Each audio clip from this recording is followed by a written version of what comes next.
ఓయ్ నిన్నే అలా వేడివేడి అన్నంలోకి ఒక స్పూన్ నెయ్యి వేసుకొని పెళ్లి భోజనాల్లో పెట్టే దొండకాయ ఫ్రై వేసుకొని తింటుంటే అబ్బబ్బబ్బబ్బా ఆ టేస్ట్ ఉంటుంది మాస్టరు.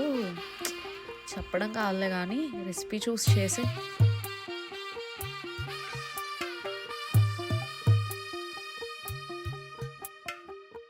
తెల్లవారే వెలుగు రేఖలా పచ్చ పచ్చ పచ్చి మట్టి బొమ్మలా అల్లి బిల్లి వెన్న పాల నురగలా అచ్చ తెలుగు ఇంటి పూల కొమ్మలా దేవదేవుడే పంపగా ఇలా దేవతే మా ఇంట అడుగే పెట్టెనంట. బ్రహ్మ కళ్ళలో కాంతులే మా అమ్మలా మా కోసం మళ్ళీ లాలి పాడేనంట.